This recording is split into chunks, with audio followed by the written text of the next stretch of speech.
ururka dowladaha hoose waxa ay aaminsan yihiin in nabadda burco ay tahay nabadda Somaliland sida ka warqabtaana muddooyinkii u dambeeyay waxa hawdka burco ka jiray colaado keenay qax dhimasho iyo dhaqaale burbur ururka dowladaha hoose waxay ku baaqayaan nabad ayay ugu baaqayaan dadka ama beelaha walaalaha ah ee colaadu ay ku dhex martay hawdka burco dowladaha hoose jamhuuriyadda Somaliland waxay taageersan yihiin dadaalada ay wadaan ergooyinka nabadda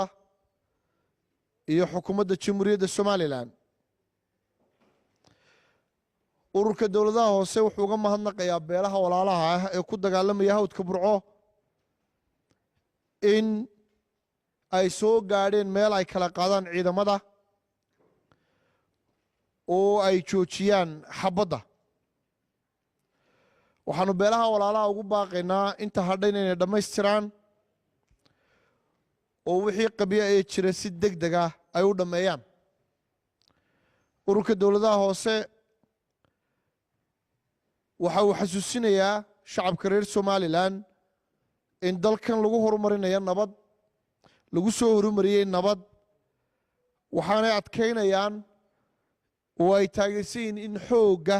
la isugu geeyo sidii colaadda loo damin lahaa waxaanu u ducaynaynaa cidda ergada u qabsoonta waxaanu ku ducaynaynaa in labada dhinacba ergada aqbalaan waxaanu ku ducaynaynaa inay nabaddu xidhanto waxaanu ku ducaynaynaa in labada dhinac ama beelaha walaalaha halkaa isku hayaa inay baaqa iyaga maqlaan oo ay qaataan ducada maayarada jamhuuriyadda Somaliland waxaan la qabaa un maayaradan oo aan weliba hormuud ku ahay in walaalaha hawsha gebagabada ay u tahay intaa hadhay inay dhammaystiraan waxaan aada ugu mahadnaqayaa cid kasta oo ka howlgashay oo ugu horeyso wasaaradda arrimaha gudaha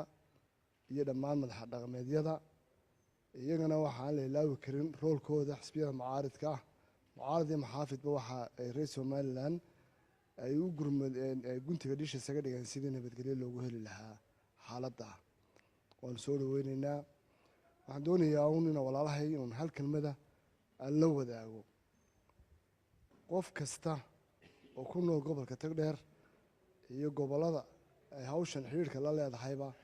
qof walba waa hawl saameynaysa ilaahay waxaan uga baryaynaa inay ilaahay naga nabadgeliyo hawsha tusaale yar haddaan idhaahdo 3 qoys baan leeyahay anigu 3 qoysba dee meel ay u kala kacaan male iyo meel ay u kala durkaan malaha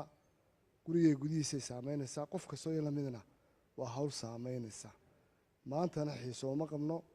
dhibna horeynu aragnay waxaan leenahay walaal nabadgelyadeena wada ilaashano oo aanu isu dul qaadano waxaan imika idinku baaqaynaa mar labaad idinkoo ku mahadsan intaa hore aad soo qabateenba inaad hawshaa degdeg u soo afjartaan waana qaban kartaan waana garanaysaan insha allahu tacaala waa idinku ducaynaynaa